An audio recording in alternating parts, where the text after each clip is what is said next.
বাংলাদেশের এই 5-6 মাসের অবস্থাটাকে আপনি দেখুন।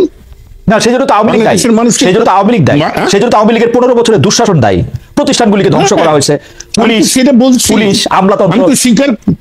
হ্যাঁ, কিন্তু নেতৃত্ব যিনি আসছেন ডক্টর ইউনূস তো নেতৃত্ব দিতে পারছেন না। শেখ হাসিনা কি নেতৃত্ব দিতে পেরেছেন জনাব সিদ্দিকী? আপনি কেমন বলবেন? শেখ হাসিনা তো লুটপাট ছাড়া আর কি নেতৃত্ব দিচ্ছেন আপনি আমাদের বলেন। আমি তো বলি নাই যে শেখ হাসিনা ভালো কিছু করেছেন, কিন্তু শেখ হাসিনা দেশটাকে একটা স্থিতিশীল অবস্থায় রেখেছিলেন, সকল কায়েমি স্বার্থবাদীদেরকে সুবিধা বন্টন করে একটা ব্যবস্থা রেখেছিলেন।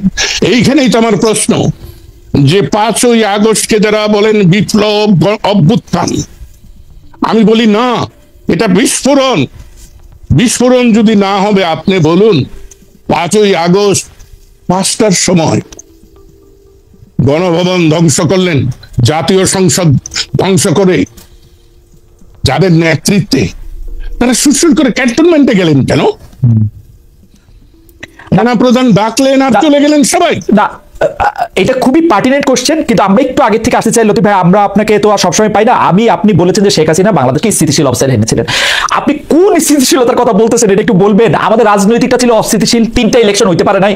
অর্থনীতির মধ্যে আমরা দেখছি 5-6 বিশিষ্ট লোককে টাকা পাচারের, লুটপাটের, দুর্বৃত্তপনার সুযোগ দেওয়ার জন্য যা কিছু সরকারি মেশিনারি করা দরকার তার চেয়ে বেশি করা হয়েছে। আপনি যদি সামাজিক স্থিতিশীলতার কথা বলেন, এই শ্রেণী বড়লোক আরো অনেক বেশি বড়লোক হয়েছে, গরিব আরো অনেক বেশি বড়লোক হয়েছে, কোন দিকটা দেশ স্থিতিশীল ছিল?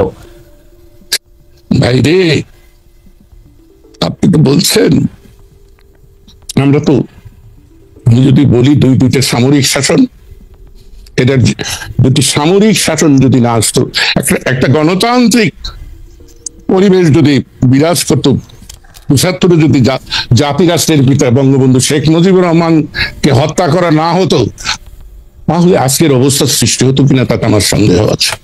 তাই শেখ হাসিনা তো বাতিল মাল, সে গণদুশ্মন, এতে আমার কোনো কথা বলতে লজ্জা নাই, এবং তার সঙ্গে কাজ করেছি সেজন্য আমি অনুতপ্ত অবশ্যই।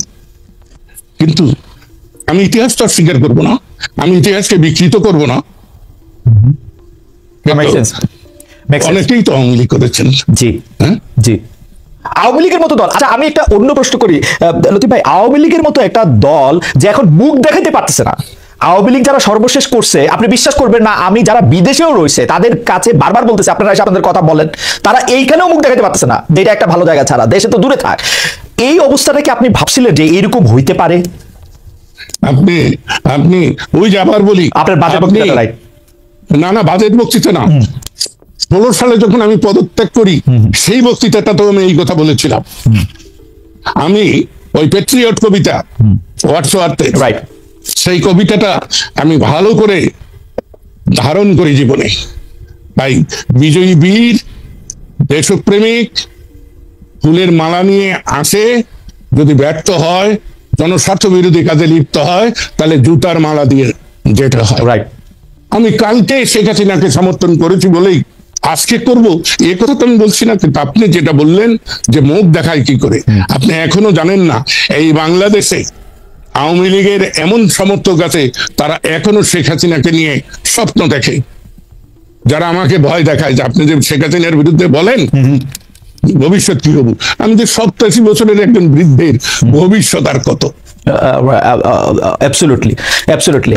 আচ্ছা জনাব লতিফ সিদ্দিকী, আপনি দীর্ঘকাল ধরে শেখ পরিবারকে জানেন, চেনেন, আপনার সাথে আওয়ামী লীগেরও একটা নিবিড় সম্পর্ক রয়েছে। আপনি আমাকে বলেন তো, যেই লিডার কোন রকম কোনো আগের থেকে পরের থেকে কিছু না বলে দেশের তার যারা সাপোর্টার তাদেরকে বিপদে ফেলে, শুধুমাত্র উনি যাদেরকে তাদের পরিবারের অংশ মনে করেন তাদেরকে হিট দিয়ে, শেখ তাপসকে আগে চলে যেতে বলছেন, তার আত্মীয় স্বজন আগে চলে যেতে বলছেন, শেখ রেহানার বিয়ার আগে চলে গেছেন, উনি চলে গেছেন, তাকে নিয়ে আর মানে ভাবনাটা কি, আর মানে এটা কারণটা কি?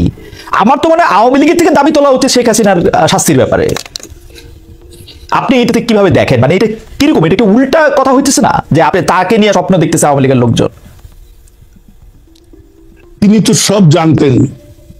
আপনার মনে আছে কালো কাপড়, কালো শাড়ি পরে তিনি বোধহয় জুলাই মাসের 20 না 21 তারিখে একটা বক্তৃতা করলেন। হ্যাঁ, আমি সেদিনই ধরে নিয়েছি। আর আরো একটা কথা বলি, পাকিস্তানে বলুন আর বাংলাদেশে বলুন, যতবার জরুরি আইন জারি হয়েছে তখনই দেখা গেছে সরকারের পতন হয়েছে। ওকে আপনি হিসাব করে দেখেন, ওকে 1969-এর গণ আন্দোলনে যেদিন জরুরি আইন জারি হয়েছে তার 15 দিনের মধ্যে আইয়ুবের পতন হয়েছে। জিয়া নিহত হয়ে সম্মানের সঙ্গে গেছেন। এরশাদ জরুরি আইনের 21 দিন পরে তিনি ক্ষমতাচ্যুত হয়েছেন। খালেদা জিয়া জরুরি আইন ঘোষণার কয়দিন পরে গেছেন আমার খেয়াল নাই। তো উনি 20 জুলাই জরুরি আইন জারি করেছেন, 5ই আগস্ট চলে গিয়েছেন। ওকে ওকে লতিফ ভাই, আমি আমি আমি আমি আপনাকে অন্য প্রশ্ন আমার কিউ করা আছে, কিন্তু দর্শকদের একটা প্রশ্ন আপনাকে একটু যদি একটু আপনি জবাব দেন, সেটা হলো যে আপনি আওয়ামী লীগের ভবিষ্যৎ কি দেখেন, খুব সংক্ষেপে যদি একটু বলেন যে একটা আওয়ামী লীগের ভবিষ্যৎ কি আসলে। এ ব্যাপারে আমার স্পষ্ট বিমত। মুসলিম লীগের ভবিষ্যৎ যা হয়েছে, মুসলিম লীগ পাকিস্তানের স্রষ্টা বলে দাবিদার, ভারত রাষ্ট্রের প্রতিষ্ঠাতা বলে কংগ্রেস দাবিদার, কংগ্রেসের আজকে যে অবস্থা হয়েছে, তাই বাংলাদেশ প্রতিষ্ঠার দাবিদার আওয়ামী লীগের একই ভবিষ্যৎ।